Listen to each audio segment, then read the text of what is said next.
dive on him. This is twice now the Celtics have been first to the floor. They try to Save with Horford. Unbelievable. Boston first to the floor. So good. Brown fakes, fires up the three. Bang! Tatum dives on the floor. Everybody dives. Jaylen Brown with the flush. Blocked by Porzingis. He's doing it all. Tatum spinning, driving, layup. Got it. Washington drives. Blocked by White. Oh, what a block from Derek White.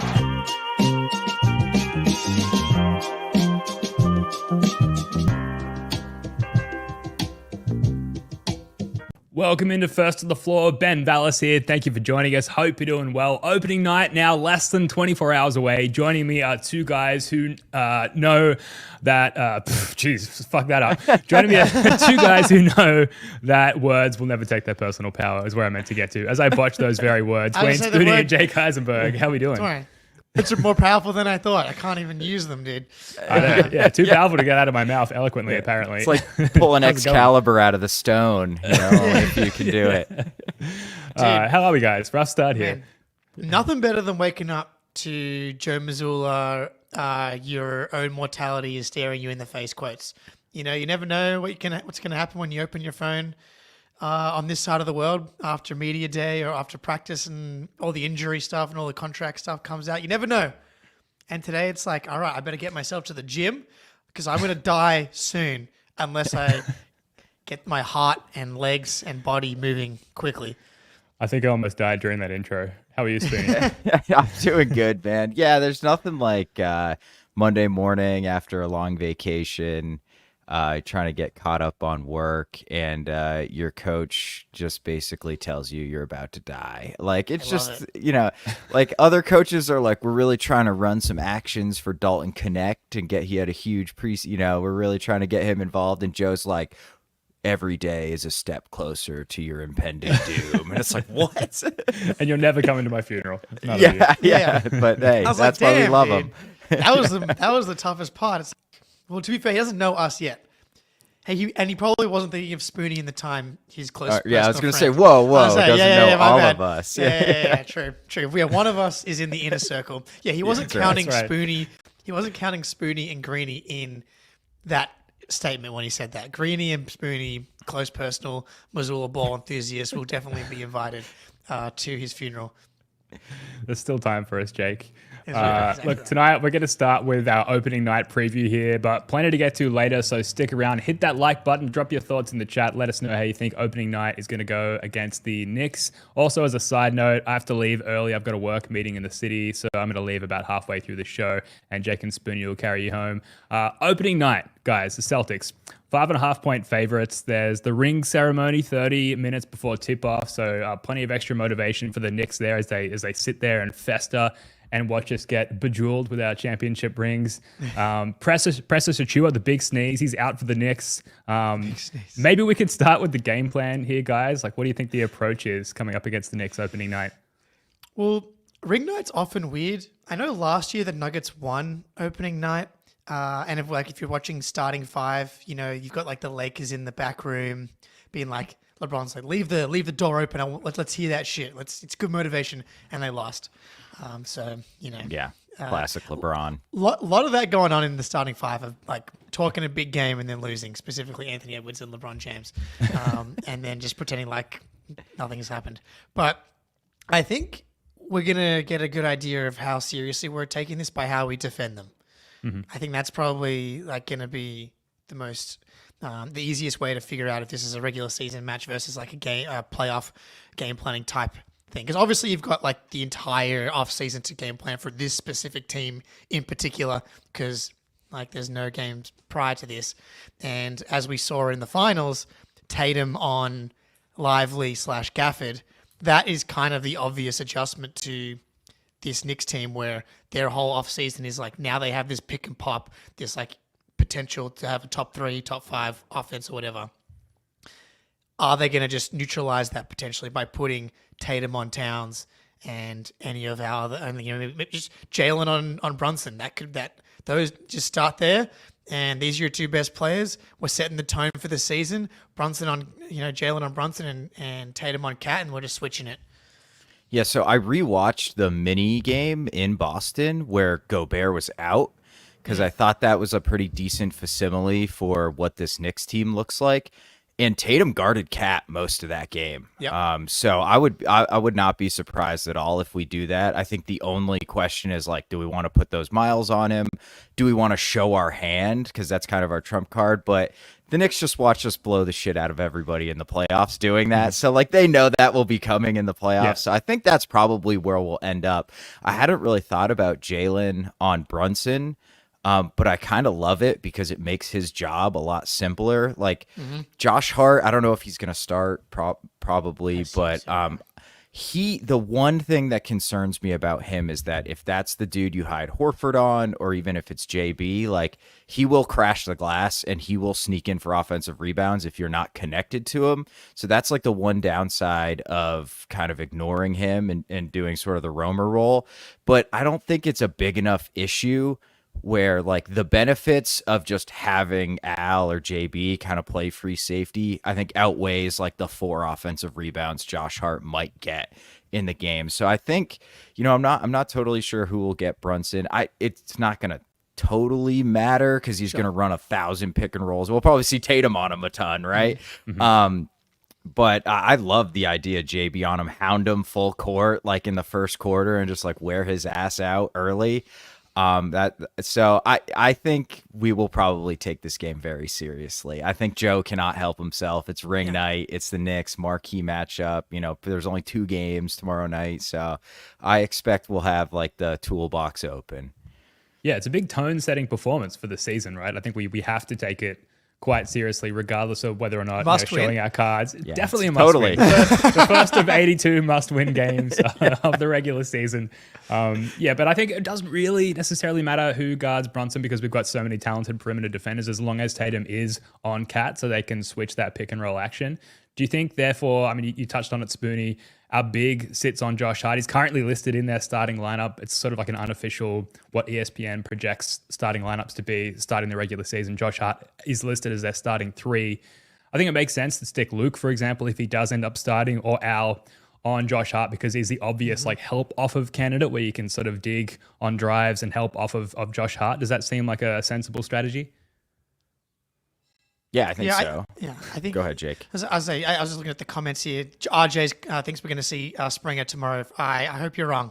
And I hope you're right because it means we're blowing them out. Yeah, true. Yeah, it could be a good thing because we're up by 40.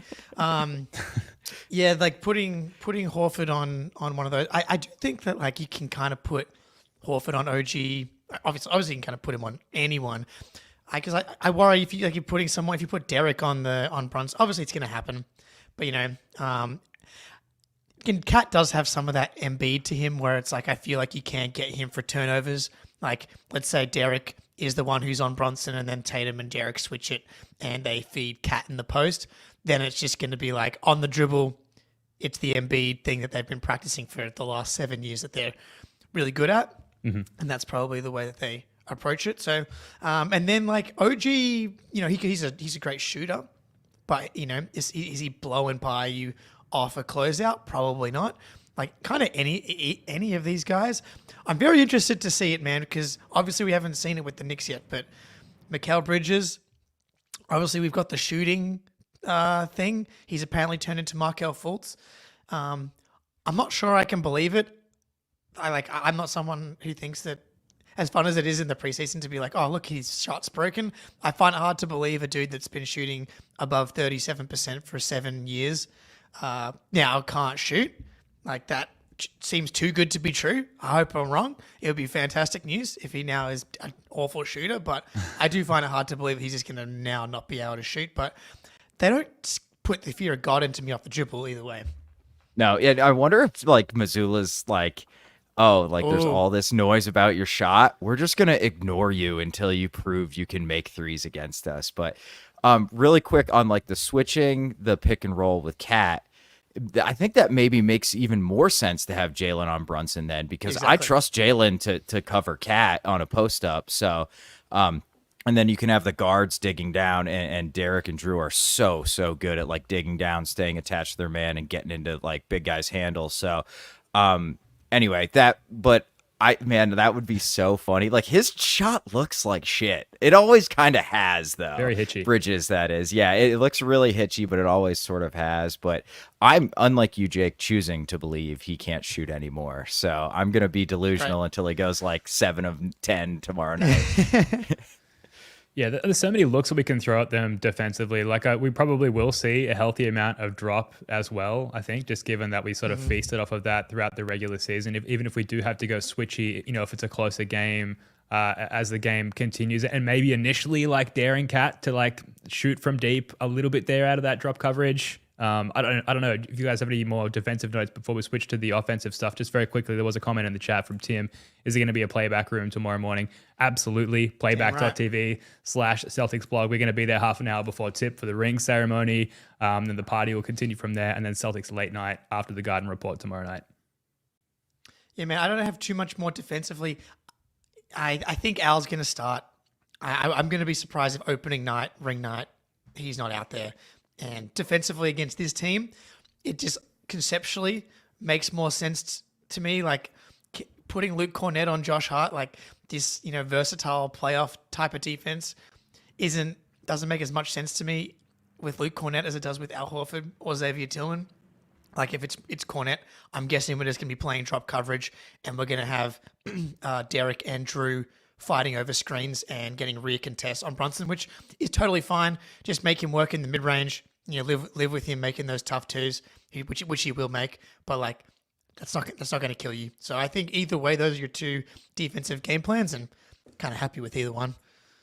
On the offensive side of the ball, like I know we'll get into some schematic stuff, but do you think we'll just see some amount of the Jays ISOing against OG and Bridges just to like send the message early? Like, we know you've been constructed to defend us, but we are just like worlds apart, better than you, and we're just going to attack you. Or do you think it's going to be more within the Missoula Ball scheme of things? Play it safe.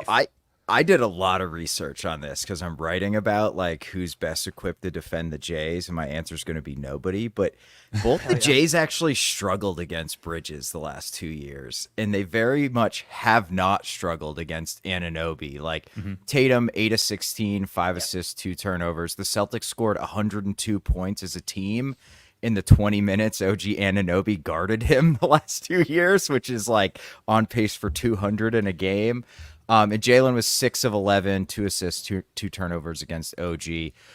Tatum was awful against Bridges last year, 2 of 10, and Jalen's 8 of 19 on Bridges the last 2 years. So, which is not what I expected. I feel like I remember them just dominating Bridges and like doing well against OG, but they've kind of lit OG up. So I wonder who out of the two were more likely to attack, and I would have gone into that thinking it's going to be Bridges, but OG really can't stay with either of them. He's like a great defensive player, but he's more of like a guards up guy, and I feel like he has really trouble with like wings that are his size that have actual like wiggle and shake, and obviously the Jays do. So I would love to see that. I think we're inevitably going to see it for a few possessions. I'll be tracking that for sure.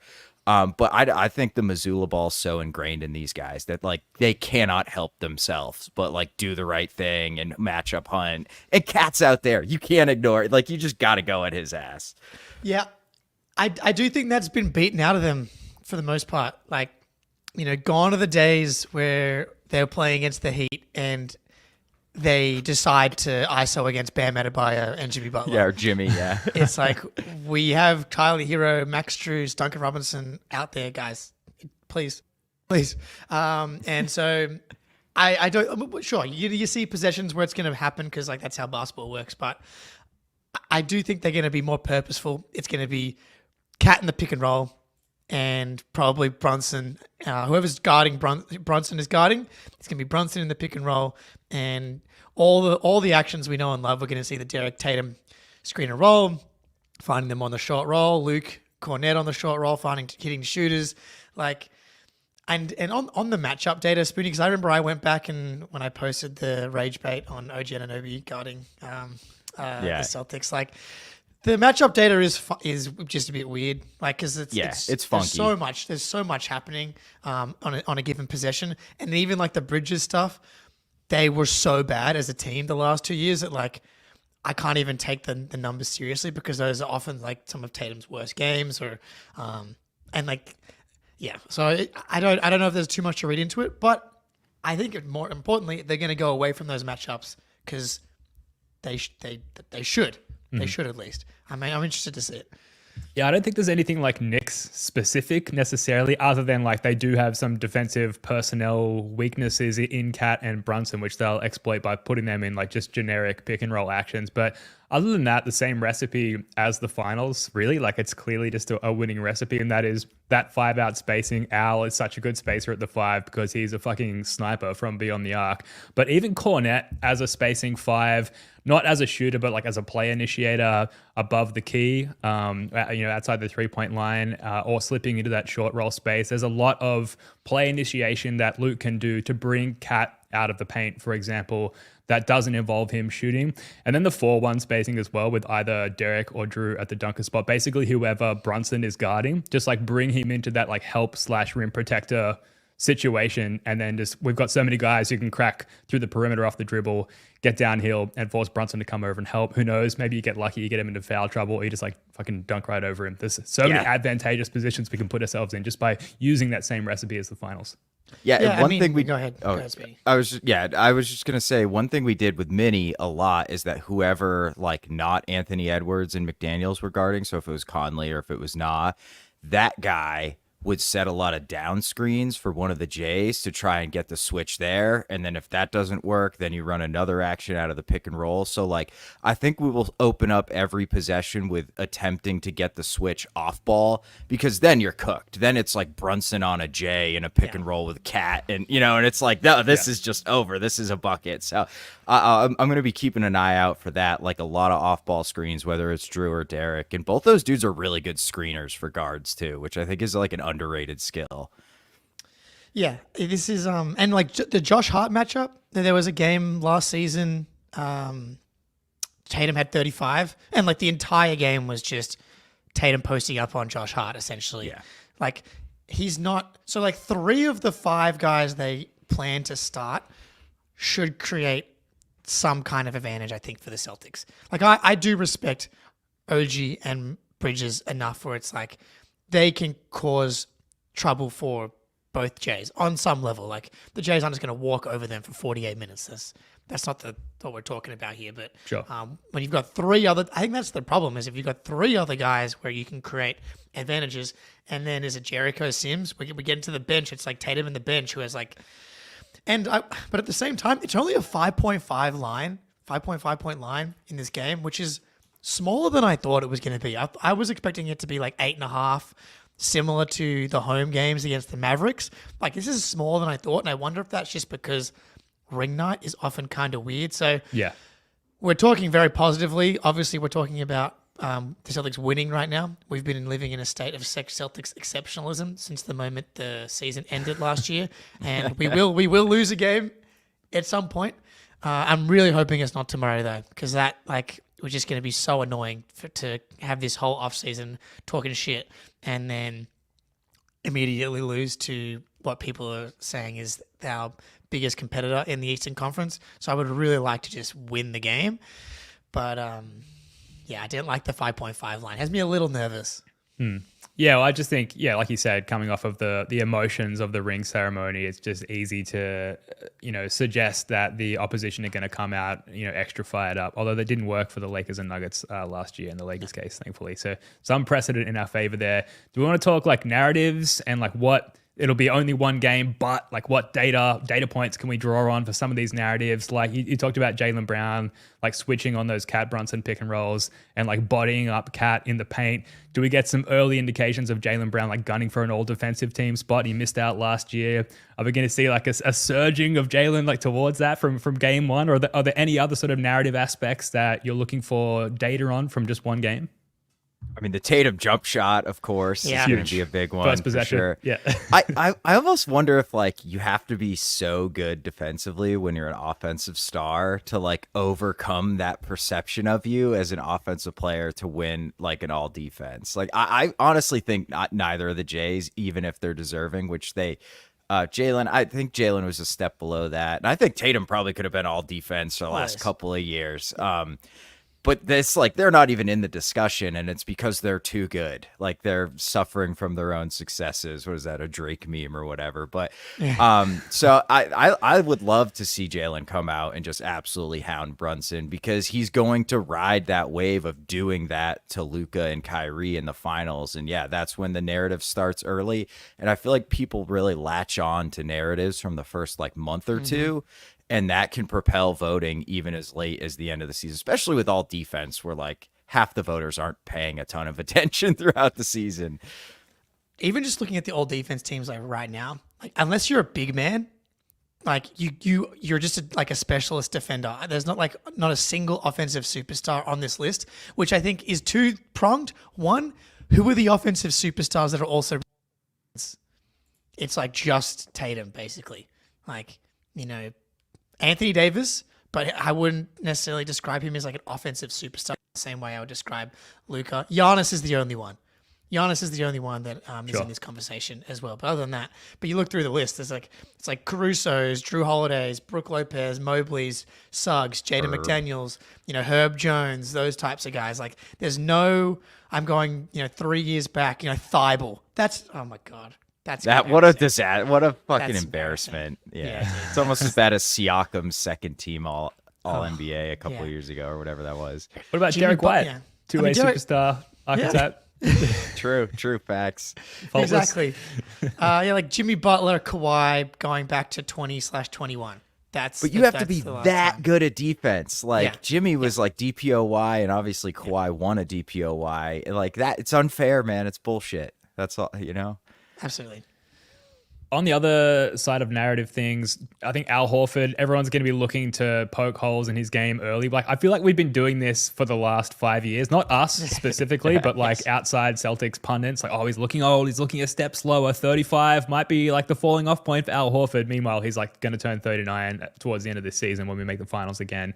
And like he's hopefully still going to be looking spry as hell. I think early on, especially given like the shortened ramp up we've seen through the preseason lens, like I'm going to be watching Al quite closely. Like we need, I think, a lot of Al, what he brings to our offense and defense to be successful against the Knicks.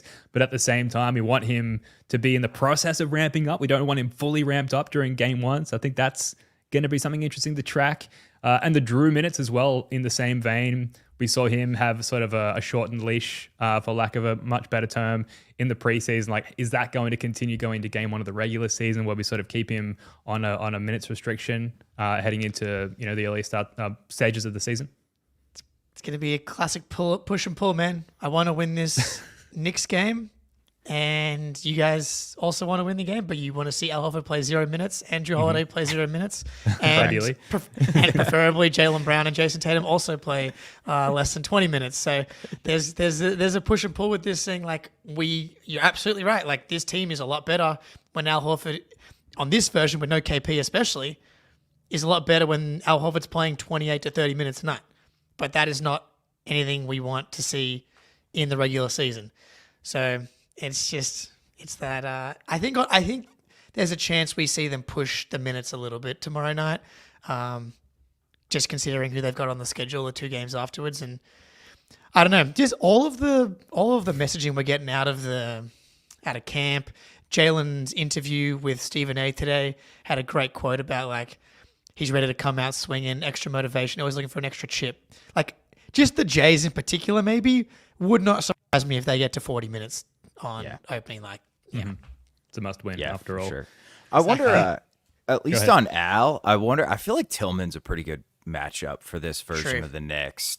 So I feel like you can kind of keep Al's minutes down and still be switching. And then obviously he's now the best corner shooter in the NBA, one of the best corner shooters in the NBA. So he's not really going to hurt the spacing either. So I wonder if like Al is, right around 20 and then, some 20. Mix. Yeah, God maybe damn, 20. Good luck. Right around 15. And then some mix of Cornet and like I think maybe a little more Tillman than we're expecting, because I do think he makes a lot of sense, especially against whoever the hell, Jericho Sims or whatever. Sure. No, that's a good point. It's like Luke's just been like such a big story and very clearly is like the second guy that I kind of forgot that, Tillman. But yeah, like matchup wise, this is a much better matchup for Tillman, I think, than it is for Cornet. Just purely the Brunson cat pick and roll. Like that alone is just a much better suited for Tillman. All right, I got to go. I got to get to this work meeting thing. All right. Anything else on opening night you want to touch on in 30 seconds before we get to an ad break? No, anything you want to touch on in 30 seconds before you break? I'm feeling a little nervous. I don't know if it's because I'm heading to an important meeting or it's because, I'm worried about how long Al Horford's going to play and how many times I'm going to confuse him with Xavier Tillman tomorrow. But these are good feelings because it means the Celtics are back tomorrow. And I'm really excited. So make sure you join us on playback.tv/Celtics blog for the watch party and later on Celtics late night. All right, Jake and Spoonie are going to be back and follow you guys through to the end of the show. In the meantime, here's a word from our friends over at PrizePicks. PrizePicks is the best place to get real money sports action. With over 10 million members and billions of dollars in awarded winnings, PrizePicks has made daily fantasy sports accessible to all. You just pick more or less on at least 2 players for a shot to win up to 100 times your cash. Run your game all season long on PrizePicks. PrizePicks is the only real money daily fantasy platform with an injury insurance policy, so your lineups stay in play even if one of your players gets injured. If your player leaves in the first half and doesn't return, PrizePicks keeps your lineup live. Sign up today and get $50 instantly when you play $5. You don't even need to win to receive the $50 bonus. It's guaranteed. PrizePicks is the best way to win real money this football season. Which players are going off? Which ones aren't? I don't know. No, seriously, I don't. Please tell me. Make your picks in less than 60 seconds and turn your sports opinions into real money all season long on PrizePicks. I use PrizePicks before most Celtics games to add a bit of spice to my viewing experience. You just choose less or more on a player stat, and this is where you can take advantage of your divorce level Celtics knowledge. For example, right now I'm picking more on Tatum to average 26.9 points per game this season, and if I could, I'd take more on Al Horford, flooring us all with his eyes every game. Download the app today and use code CLNS to get $50 instantly after you play your first $5 lineup. That's code CLNS to get $50 instantly after you play your first $5 lineup. PrizePicks, run your game. All right, Spoonie. Let's do it. It's quite upsetting that Ben has had to leave because this was not I know. originally part of the plan. But he has put together a wonderful, beautiful, I don't even know, like an encyclopedia of Schadenfreude for us. Yeah, it's like an outline for a fucking Yeah. thesis. Yeah. It's an almanac. So we're going to run through the Schadenfreude feelings and thoughts among the entire league. And we gotta run the clip. Run don't it. We? I gotta run Yeah, the we clip, gotta don't we? run it. Hang on.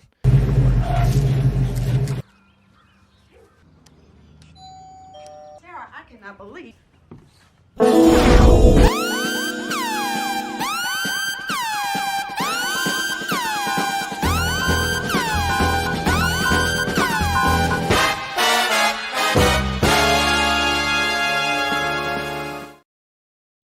It's beautiful. Love it. It's beautiful. It's been too long. Hopefully we get some fresh material after opening night for the Schadenfreude report. So Ben's broken it out into tiers. We'll run through the bottom tiers quickly here. Pathetic. Non-threatening teams that are only a threat to themselves. So stop me if there's anyone that you have I any. will. I have one on here. Yeah, additional misgivings towards Chicago, Charlotte, Detroit, Washington, Utah. We love Danny. Toronto. That's Okay, Toronto's the one. Yeah. They were so annoying during the Nick Nurse era. They were. Scotty Barnes is one of the most annoying on-court players on earth, dude. Like, he actively makes watching basketball a worse experience because of the way he screams every time he drives to the rim. I hate the Raptors. I would have them at least in tier 1, even though they are absolutely, totally pathetic. Wow, you'd have them in the top. You'd have them in No. Okay. Ben reversed them, so tier 1 gotcha. is the lowest level of beef. Gotcha. So but they're still in. I want to see them lose 75 games this year. So they're not pathetic, non-threatening. They are, but they're also in my tier 1 for Schadenfreude. They are pathetic and non-threatening, but I am with you that of these teams, also Brooklyn Nets here as well. Which, whatever. Thank you, Brooklyn. I was going to say, it's kind of funny, and fun, the fact that, we continue to succeed as Spoonie, literally is being attacked by his cat. Yes. It's kind of funny to see the Nets continue to be shitty while the Celtics, just enjoy the spoils of the Brooklyn Nets trade for multiple decades. So that's kind of fun, but I don't necessarily feel extra joy when they suck. But the Raptors definitely going back to the bubble, I'll never forget Tatum passing the ball or Tice passing the ball to Nick Nurse because he was on the court and there being no repercussions and just being so furious. Like one of my most painful losses ever, the Game 6 double overtime loss in the bubble.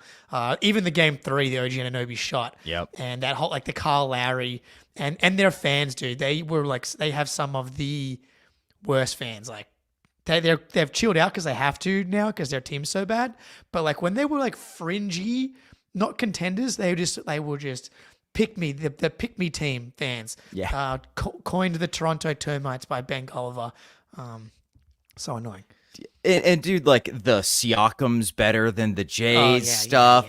That was nonstop. Like it seems hilarious now, but they truly really believed that and would get offended if people were like, Jason Tatum's better than Pascal Siakam. They'd be like, wait a second, you don't get it. It's like, fuck out of here, Raptors. That 2019 ring was like the worst thing that could have happened to them.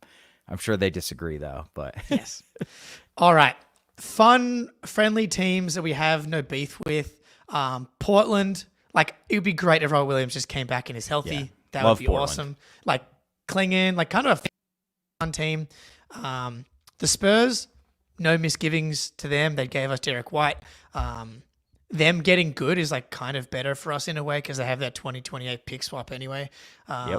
So to avoid any shenanigans, actually that doesn't really help us at all, does it? But Sacramento, like that's whatever. like that team. Yeah, Fox is the man. Yeah, nothing. Phoenix, I can kind of make a case for a little bit. Like they've just got a little bit of that superstar juice. Like essentially, these guys are better than the Jays juice. That's the only Schadenfreude I get from this team, and like that maybe getting overhyped. But I don't feel particularly strong about the Suns, and then the Clippers. Yeah, I don't even know what to say about the Clippers at this point. Yeah, I know. Yeah, I just feel bad for the Clippers and their fans. And we have like the natural brotherhood of hating the Lakers. So, Harden is pretty distasteful just in general with the way he plays basketball. And then New Orleans in there too. Like, got nothing against New Orleans. The Ingram is as good as the Jays stuff has well and truly been murdered multiple times, dug up and then murdered again. So, got nothing against the New Orleans either. All right, into the good stuff. Tier 1. So this is, I'm going to make this is like the second from the top tier. Teams that, what did Ben call it here? We've got like minimal beef. I like this. This is, just, I don't even like a little, like a side, this is like, you just had like a little beef slider, but your main course was like some kind of spaghetti meal. I'm not sure why you'd be having spaghetti and then a beef slider on the side, but that's something that I would do. Yes, but I'm not sure that's what a lot of people would do. Atlanta, there's a little there. They did make that documentary after beating us last season, and like when the Celtics had wrapped up the number 1 overall seed, we blew 2 big leads to them, one in that overtime game, and so that was kind of annoying. And obviously, like that first round matchup a couple years ago was a little annoying as well. Yeah, well, honestly, I found most of my hate to be DeJounte Murray related. Like, he was the one who was truly annoying. Like, he was the one, like, doing the ice in his veins and was like, bro, you took 42 shots or That's something crazy. like Yeah, that. I Like, know. let's not, like, act like you went 25 for 30 or something. So, without Murray, I find them less distasteful. I like Johnson. I love Bogey. He's a great villain, but he's one of those dudes like, damn, I can't help but respect that man. And I wish he was a Celtic. So I think Atlanta is a fair, like the Trae Young, ice Trae in the Garden to force a Game 6. Like that left a bad taste in my mouth. That was I think so sick though. Like objectively, it was dude, he pulled up from the fucking logo like down 2 and just forced a Game 6. It's kind of crazy. That was crazy, but I think they're a fair inclusion in the lowest level here. Minimal beef. We got the Minimal Atlanta beef. beef slider. Yeah. The Atlanta beef slider. Cleveland. This is an interesting one. Yeah. I have no side of like the fact that they're just like a good East team. And so like the fact that, we played them in the playoffs last year, but they don't come across to me as like a true contender in the East or anything like that. So kind of like Mobley, I've always been a Mitchell fan. So I might not even have them in this category, but I understand just the fact that they are like one of the better teams in the East, that they probably need to be somewhat here. Yeah, I like Ben has in here leftover Karis LeVert trauma. That's about the only thing I don't like about them, because I love Garland, I love Mitchell, Yes. I love Jared Allen. Like, I find them to be one of, if not the most likable non-Celtics team in the East. So they are not on my personal minimal beef tier, but I like that Ben has also a reference to the Hayward energy injury, rather. Awesome. It is a little weird to go back there, but the title really has wiped away a lot of my angst for some of these teams, and Cleveland's definitely one of them. Like, LeBron's been gone long enough, so his leftover stink isn't hanging over the franchise for my hate scent anymore. I don't know what that metaphor was. So I would move Cleveland out personally. I like them. I like the reasoning though. I like the LeVert trauma, and I really like that leftover Hayward trauma. This is. I'm so sad Ben's not here, but this is not surprising. All Ben's are trauma related. Yeah. All right, Orlando. I'm happy with Orlando in this category. Mo Wagner is a fuckwit. I Totally. Ben used a different word. I'm not sure if we typically use this word. I think that's like the one word that YouTube might not actually like us using. It's a word that Australians are more comfortable using than the rest of the world at times. Yeah. But there was the Eddie House beef. You know, remember Eddie House was like basically called them terrible, and then Orlando, and then which Eddie was right, because the Celtics totally were treating them like they were terrible, which is why when the Orlando treated those games like they were must win, they kind of took it to the Celtics. We got our licks back to like some of our best wins. I remember were against the Magic in back-to-back games last season, but they did hand us one of our worst losses last year in that IST game 2 loss. Like when I go back and look at like point differential, I think they lost by 17 in that game. Like that was one of our worst losses, just points differential wise, in the entire season.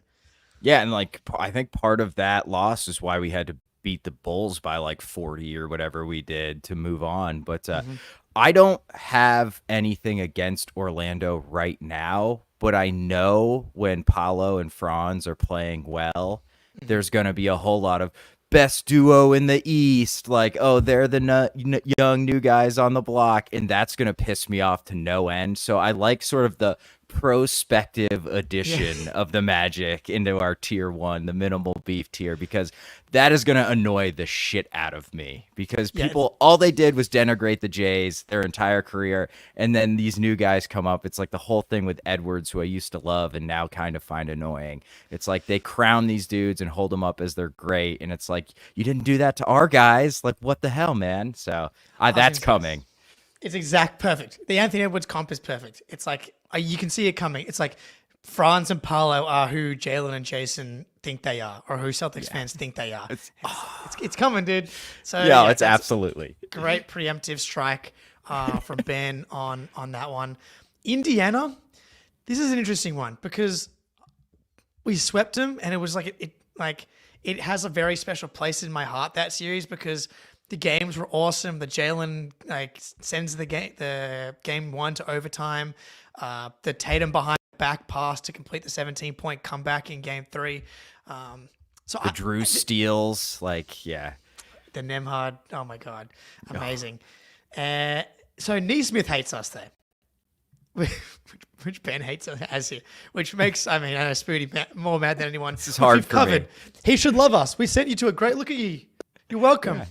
I don't get it, but there's definitely a bit of bad beef. They knocked us out of the IST in the quarterfinals in a tight game, oh my God, and Neesmith had the breakaway dunk, and he's like high-fiving the bench. It's like crazy, and Halliburton has the 4-point play over Jalen.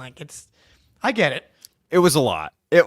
Yeah, no, I'm fine with them being on level 1. I will say that I have seen a lot of Pacers fans like using them being close against us to dunk on like Mavs and other teams fans on like Reddit and stuff, which I actually kind of appreciate because their like whole argument is like, we sucked less than you guys against the Celtics, you know? And it's like kind of like they're just respect us and us being good. And during that series, there was a whole lot of like, wow, it's refreshing to play the Celtics and not like the foul baiters like the Knicks are. So you're always going to get some respect out of me. But again, yeah, the in-season tournament, it's like they won the title with the way they were celebrating. And I can see like if we match up with them in the playoffs again, like it's going to start to get bitter. You just can't play other teams like more than once in the playoffs and things not get a little shaky. So I'm cool with them being on level 1 here. I have seen that start to be a thing. Like there was a Raptors fans and Scotty Barnes fans and Paolo fans like arguing about who was better. And like the Raptors fan put highlights of Scotty Barnes playing well like in preseason.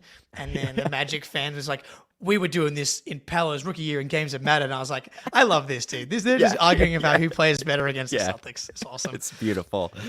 All right. Medium rare. The next level up here. I like this. It's 2 Western Conference teams, Oklahoma City Thunder and Denver. Like, I definitely feel stronger about Denver than I do about Oklahoma City. Like, I want to see Denver fail more than I do the Thunder. I think that has to do with my online interaction with one person in particular who Nuggets are like this dynasty, despite them having like one good year. But yeah, so the Nuggets are right above. Like objectively, these teams like having a bad year because of whatever would be very good for the Celtics. I'm trying to think, has Jokic even made a conference finals other than the year they won the finals? Bubble. Okay, yeah, right. So he's got 2 conference finals, I think, and that's kind of a long way to go for a dynasty fella. Yeah. But yeah, I feel like I have a respect for these teams in that I'm afraid of them because I think they're both really good, but I also really, really want to beat them very badly. But I just feel like if Denver was playing bad, I expect them to play bad or be worse this year, I guess they should say, just from their roster. So like, I think I would take a little bit more enjoyment out of like, yeah, the Celtics are just better than OKC this year. Like, so I think I'd have OKC just a nudge above Denver, but I think, yeah, this is like a respectful beef. Like it's not your best. It's like a good hamburger. It's not a steak, you know, it's not a ribeye, but it's not a slider. It's like a nice gourmet burger here. Like I'll enjoy it, but it's not the top level. And yes, Ben points out, it's very important to note here, obviously Ben's best mate Dice, legend of Celtics first to the floor lore here, is once known to have said that MPJ has a higher ceiling than Tatum. So I think the Nuggets are probably might just be Ben's number 1 overall Schadenfreude team, which like I can understand if one of my best friends said that. Like I would like put it on my wall and like just look at it every single day. Like I could actually do something about it. But yeah, and the SGA Tatum stuff like that. That annoys me. Like he's just been crowned as the guy despite having really done nothing in the playoffs. And talked about like he's like 5 years younger than Tatum and they are effectively the same age. It's like, look at this young star, and nobody refers to Tatum that way, even though they are the same age right now, I'm pretty sure. But anyway. Here's the good stuff. Yeah. Now, we might even have to talk about breaking these into in more categories, but why don't we? I'm going to start with my least Schadenfreude. Yeah, that's what I was going to say. Yeah. So I'm going to start with the Rockets here. And this is an obvious one. This is the Ime stuff, which is, kind of speaks for itself. Like, I can't fully enjoy the Rockets because of his actions, I guess. But yeah, so but at the same time, like, it doesn't piss me off to the nth degree. Like, we got the Heat, the Sixers, the Knicks and stuff coming up here. Yeah. And I think winning the title, absolutely. It's just like, okay, we're over it. Like, we were afraid losing Udoka was the reason that might prevent us from getting a title, but now we have Psycho Joe, so we're all good. I really like a lot of the Rockets players. Like, I was a big Cam Whitmore guy coming out of the draft. Reed Shepherd took took us all on a Our date, guy. bought us a beautiful steak, had some delicious red wine with it at Summer League, and like now I'm in. I love that dude. So for me, Houston, yeah, I agree. That's like my least beefy. Then it's Golden State. Like Golden State was a lot higher for me until we won the finals. Now I can kind of forgive them for 2022. I love Steph. And I don't hate Draymond. I know that like I might be in the minority here, but I think he's like super underrated, and I find myself often like defending him. And like same. our games are fire whenever we play them, except I mean last year, you know, not quite, but was fire. when it was like it was great for us. But like going back to like the respect they had for the IT Celtics, like I've always kind of liked the Warriors, and they always beat LeBron, which to me gives them a very special place in my heart. So I would actually have Warriors probably down a level personally.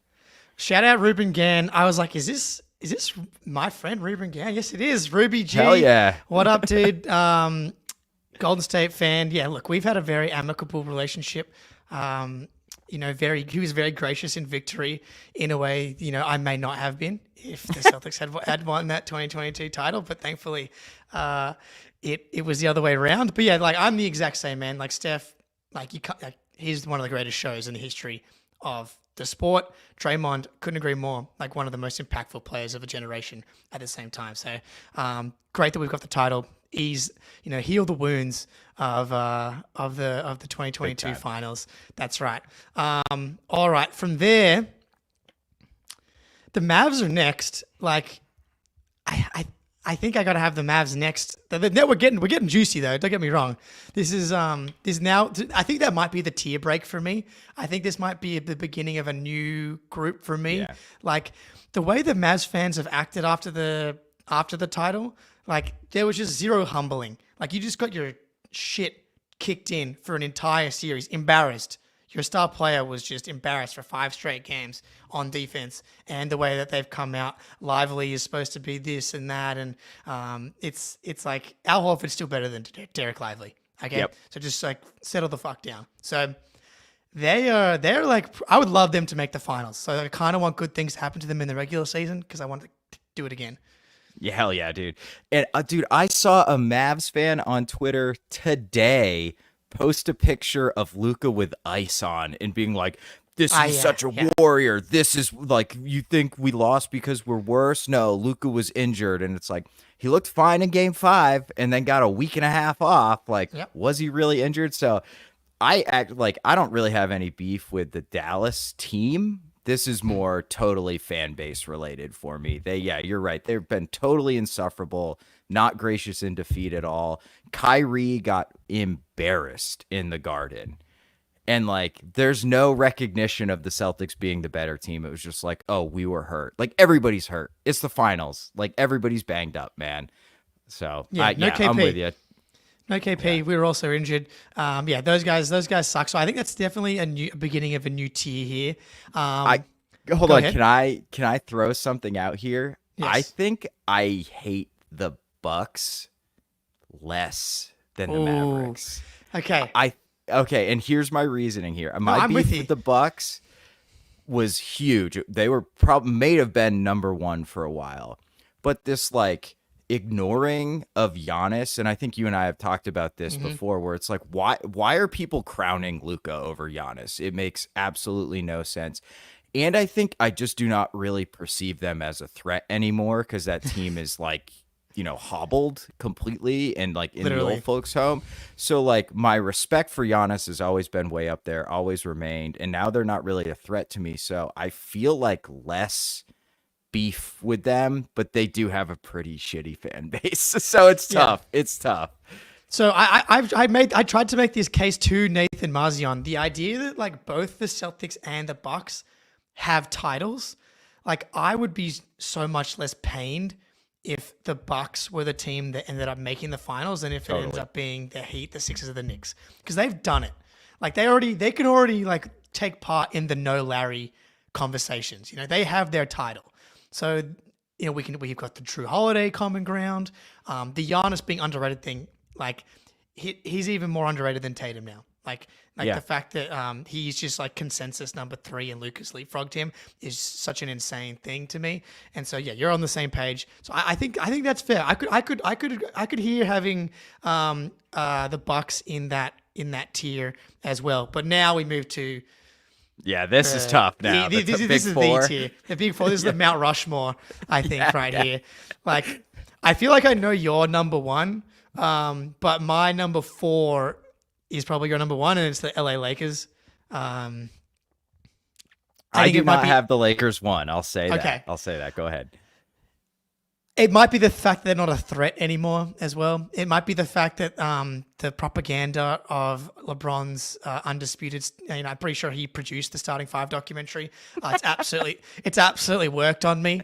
Like I was watching it with my wife for the second time on the way through. And I'm like, the worst thing about this documentary by far is it's making me like LeBron more. And so that might be playing a role. But yeah, the fact that they're not a threat, the fact that we always play well against the Lakers as long as Anthony Davis and LeBron are playing, the Austin Reeves explosion notwithstanding last season, when we played those guys in the J era, they have been blockbuster, big games, and we usually win them too. Yep. So I kind of like it. Okay, so I think I have the Lakers 3 because it is purely LeBron hate. I got no beef with Anthony Davis. Lakers. Like, yeah, I mean, it's like like 3 is still of the 2017s. Yeah. Like, if the Lakers were actually good and not like this joke of a franchise LeBron has crafted in his image, Let's go. I would they would be number 1. But they are a shitty 500 team, and everyone talks about them more than any other team in the NBA. The media discourse around them is extraordinarily annoying. It's mostly LeBron related. So I'm kind of like, yeah, they're way, way up there. But there are 2 teams that easily are above the Lakers for me. But my 4 is the Knicks. Okay. I love their announcing crew. I used to watch a lot of Knicks games before they got good. I used to really love Knicks fans. They've gotten pretty annoying. They could easily rise up to the top 2, I think, this season. But for right now, I think my beef with the Knicks is that just like, you've done nothing. We basically shut Brunson down last year. He had 1 good game, and it was like the last game against us where we were already locked up and it didn't matter. So for now, I have the Knicks at 4 for me, but I could easily see that changing. Huge fan base. They're going to be good. It's going to be super annoying, no doubt about it. But it's tough at the top 4, man. It's tough. We're splitting hairs here, but I mean, Yeah. like we on the immediate reaction show in like 24 hours from right now, and you have them at number 1. Like, Yeah, probably. I think that's very possible that flips. Yeah, look, the Knicks, they're the tier, like, this is a true tier 1 for me is Knicks, Sixers, and Heat. Like, and so splitting them apart is really hard, but I probably have the Knicks at 3. So I think I'm with you in that we have the same top 2 here. Yes. Yeah. So I think you could even do these 2 in their own tier themselves. Interesting. Yeah. Yeah. No, I think that's probably right. Yeah, but the Knicks, just too much. Like, can you do something first? The fan base is loud, and also just the New York Boston thing, man. Like that's just always going to be a thing for the Northeast teams. Hate New York. The fact that I don't even care about baseball, but I'm like going to be locked into the Dodgers winning the World Series because fuck the Yankees, right? Oh, totally. Yeah. Yeah. So All right, who you got? That's a 3. Yeah, this is tough, dude. This is so hard. This is like dependent on like my mood or who we played last, really, or like what the media's doing. But I don't know, man. I think I have the Sixers at. I don't know. I think at 2. I think I have the Sixers at 2. I'm the same. Because okay, all right. So it's going back to the similar thing. They haven't beaten us. Right. So like, how many playoff series have we played in the Embiid era? Is it 3 or 4? It doesn't matter because we're undefeated against the Sixers in all of them. And they've all been beautiful in their own unique way, whether it's being the underdogs and winning in 5 in Tatum's rookie year or sweeping them in the bubble, and Embiid, despite being an MVP caliber player, not having the ability to win a single game in a series, despite being so much better, apparently, than the rest of the players. And then obviously the collapse in the 23 playoffs, the Tatum 50 bomb, the record break Game 7 performance. So there's that, but like they make me so upset. Like if they had like the dream season, the Embiid scorched earth run that Zach Lowe talks about potentially happening in the playoffs, if that happens, it'll be just awful reality to be living. I don't foresee that, but it would suck. I mean, go ahead. Thank God we got ours Yeah, before they did, if that happens. But like at this point with Embiid, I don't really understand. Like I feel like it's starting to change with him in like top 10 rankings where he's slowly getting knocked down, because it's like he's 30. If he was going to show up in the playoffs, he would have done it already. Like clearly he's just not built for the playoffs. They lost in the first round last year, and I know they had injury issues, blah, blah, blah, blah, blah. When don't they? That's the problem with Joel Embiid. He's always hurt. So I just say we got to read Ben's notes, because these are hilarious for the Sixers. The process is basketball's most egregious war crime. They wasted years of Al Horford's life. Their fans thirst for our blood. Joel Embiid is not a serious person. But I think ultimately I'm with you, Jake. The Sixers are 2 because Miami always has like, we've beaten you before, and that is the ultimate annoyance. That's the ultimate beef. It's two-sided. Yeah, absolutely. Ben literally has it here because fuck Miami forever and always. I think like that's it right there. And like they've beaten us twice in the playoffs in the J era, the bubble and obviously the 2023 run. Even the time we went to the finals, the fact that series went 7, like they're just so good at bringing like the demons out of the Celtics, and there was no Jimmy Butler in them in last year's playoffs. I'm not sure it would have mattered, but like they are the team of the living dead, as Steve Z points out in the chat here. Like, and then you go back to the Heat. Like I hated that team so much. Me too, dude. So much, dude. Like I've told the story about being in the cafeteria at lunch and having like everybody crowded around my laptop, and we're watching like Celtics Heat, and the Celtics lose. Everyone's like, oh, Celtics, LeBron. I'm like, and not a single one of them, maybe bar one of my friends, was a Heat fan prior to LeBron going to fucking Miami, and it was literally like, will stick with me. I'll be on my deathbed talking about fuck the Heatles. Me too, dude. Heat culture is despicable. It's so annoying, and the worst part is it kind of works, which is like what makes it the worst. They just often like, I hate Jimmy Butler too. Like I know a lot of people really like him, but there's just something about the way he plays. Like it just really, really annoys me. And like, they're kind of dirty, you know, like I guess you could say they're physical, but especially when they had like the Kyle Lowry joke, like they were, I don't know if they were intentionally playing to hurt, but they always play on the edge.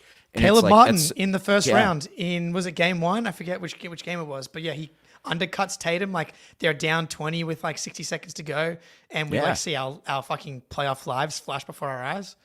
Yeah, 20. I mean, like it's endless with the Heat, throwing elbows, getting in there, knocking people over, undercutting people, Bam hitting people in the nuts. Yeah, although I like Bam. He's probably the only Heat player I like truly like, but.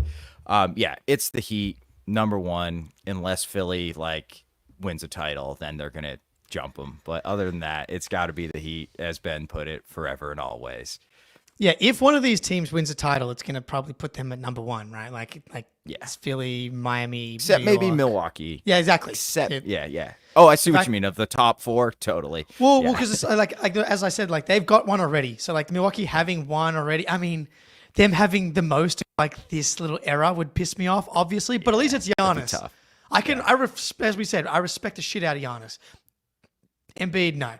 I don't see it with the Knicks like being a legit title contenders. Like they can be really fucking good, but I just don't see the top end talent on that team. And then the Heat again, same. They essentially just have existed to make the life of the Celtics in particular lives hell in this era. But like other East teams, whether it's the Bucks as well and the Sixers, like they've been a thorn in the Eastern Conference side over the past 5 years, but just they have not had a chance either of the two finals that they've made it to. So they just exist to ruin everything for everybody.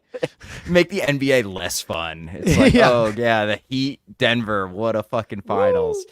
Yeah. All right, man. Though that's Yeah. it. Yeah. We've done it. Opening night is upon us. Christmas Eve. Yeah, playback.tv/Celtics blog if you want to watch the Celtics games with us and me all season long. Get in there. We'll be for the ring ceremony as well as the game. And then the machine is back. Immediate reactions right after the game, followed by late night as well. So we're back, dude. We're here. Subscribe to the Patreon. We're back. The Patreon. Free, not free.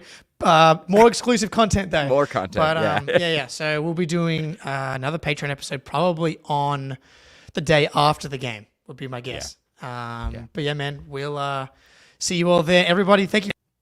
Another year. Love you all. Where's the outro? Go Celtics.